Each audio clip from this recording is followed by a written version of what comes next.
26 जून राजर्षी शाहू महाराज यांचा जन्मदिवस राज्यभरात सामाजिक न्याय दिन म्हणून मोठ्या उत्साहात साजरा केला जातो। याचं औचित्य साधून फुले शाहू बिरसा पेरियार बाबासाहेब आंबेडकर विचार मंच गोंदिया यांच्या वतीनं राजर्षी शाहू महाराज जयंती साजरी करण्यात आली आहे। यावेळी ॲडव्होकेट सीमा पुष्पा यांनी बाबासाहेब आंबेडकर यांनी सर्वांसाठी उत्तम कार्य केलं असून त्यामुळे आज देश उभा असून शिक्षण आणि सामाजिक एकजुटता हीच आजची खरी गरज असल्याचं सांगितलं आहे। तर सहाय्यक आयकर आयुक्त धनंजय वंजारी यांनी युवकांना पुढाकार घेऊन शिक्षणाच्या माध्यमातून आपली ताकद दाखवावी आणि चांगलं शिक्षण घेऊन शाहू महाराज यांचे विचार वाढवावे ही आजच्या युवा पिढीला कळकळून विनंती असून या संपूर्ण कार्यक्रमात सर्वांचं आकर्षण केंद्र जांभळी येथील आदिवासी नृत्य ठरलं आहे।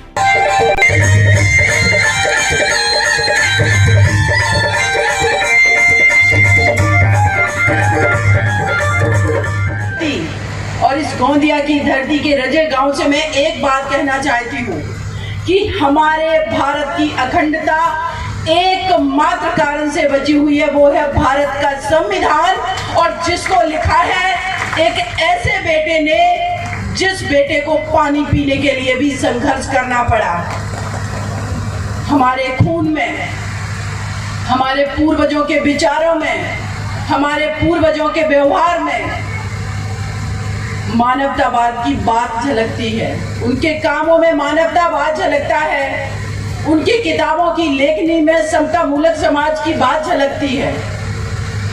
लेकिन नागपुर से संचालित होने वाली किसी पत्रिका आज तक समता मूलक समाज की बात नहीं कर रही है। वो बात किस बात की कर रही है?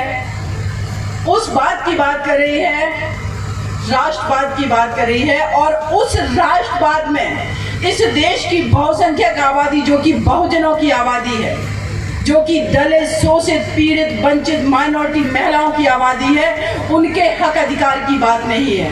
तो फिर ये कैसा राष्ट्रवाद है? क्या इस देश की एक बहुत बड़ी आबादी जो कि बहुसंख्यकों की है, इनका विकास किए, इनको बेसिक एजुकेशन दिए, इनको जागरूक किए बिना, इनको मुख्य धारा में जोड़े बिना क्या कोई भी राष्ट्र कभी तरक्की कर सकता है? इसीलिए जब भी अंतर्राष्ट्रीय स्तर पर यूएन द्वारा या बहुत सारी संस्थाओं द्वारा जब आंकड़े जारी किए जाते हैं, जब सूचकांक आता है, तो हम हमेशा निचले पायदान पर आ गए। निचले में भी अगर कहेंगे कि 150 अगर राज्यों 150 राष्ट्रों की 150 देशों की अगर बात हो रही है, तो उसमें हम सबसे निचले स्तर पे 10 राज्यों की सूची में हैं। है कि भारत विश्व गुरु बनने के कगार में है, फिर हम गरीबी में 150वीं रैंक पर क्यों हैं? आखिर कोई तो हमारे देश के अंदर भूखा सो रहा है। शिक्षा के सूचकांक में हम इतने पीछे क्यों हैं? इसका मतलब है हमने किसी को तो शिक्षा से वंचित रखा है।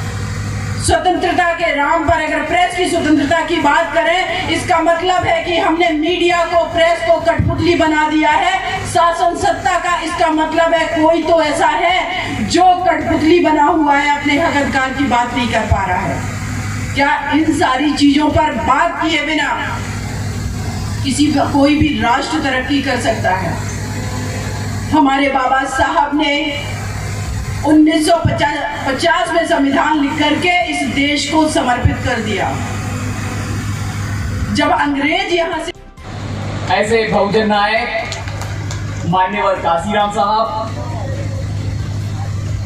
साथियों, आज इस रजेगांव की इस धरती पर जो आज राजर्षी शाहू महाराज की जयंती का जो पर्व मनाया जा रहा है, यहाँ पर सुन रहे होंगे या जितने भी लोगों ने आज सुना होगा, या इस मंडप से थक कर, पूरे दिन भर थक कर, पसीना बहाकर थोड़े देर के लिए जो बाहर भी जा चुके हो, वो बात कितने पलों बाद, कितने दिनों बाद इतनी बड़ी तादाद में हम इकट्ठा आए। आप खान की जो भूमिका लेते हुए और कानून और संविधान को किस तरीके से अच्छी तरीके से अमल में लाया जा सकता है, ये पूरे देश और दुनिया को दिखा दिया, उसको सुनने के लिए आए। तरह का कोई डिफरेंस है क्या? उसमें मत भिन्नता है? कुछ नहीं है। लेकिन सबसे महत्वपूर्ण जो चीज है वो ये है कि अगर धनंजय वंजारी IAS बन गया तो मैं ऐसे समझने लगता हूं कि मुझे सब प्रकार का ज्ञान हो गया है, मैं सर्वज्ञानी हो गया हूं, मुझे सार्वत्रिक ज्ञान हो गया है, मुझे यूनिवर्सल ज्ञान हो गया है, मुझे राजनीति का भी ज्ञान है, मुझे हो सकता है। जरूरी नहीं है कि जो सोच और जो समझदारी राजनीति को और समाज नीति को समझने की गांव के एक व्यक्ति को होगी, वही समझदारी धनंजय बंजारी को होगी। और अगर मैं चाहता हूं कि नहीं, मैं तो हर तरीके के ज्ञान का ज्ञाता हूं, तो ऐसे स्थिति में सिर्फ कार्यक्रम होंगे, आप और हम मुझे भुलाएंगे, लेकिन संगठनात्मक ताकत जो आज का तकाजा है वो नहीं बन पाएगी। लोकतांत्रिक मूल्यों के आधार पर लोकतंत्र की प्रक्रिया को फॉलो करते हुए, लेकिन अगर उस पावर का उपयोग लोकशाही के कल्याणकारी राज्य को स्थापित करने के लिए नहीं हो रहा है, तो ऐसी स्थिति में हम में कुछ न कुछ नियत में खोट। इस चीज को हमको समझना पड़ेगा। 50% रिजर्वेशन इन एम्प्लॉयमेंट, जो भी बिल्कुल ये जिनके पास में कुछ रहने के लिए नहीं है, वो आपको पता होगा मैडम कि साहू महाराज के काल में हॉस्टलों की इतनी कतार दी गई थी कि वह किस नाम से जाना जाता था? The mother of hostels. कितनी प्रेरणादायी चीज, हर समाज के लिए हॉस्टल, हर समाज के लिए। न्यूज 15 मराठीसाठी आकाश वाल्दे, भंडारा, गोंदिया।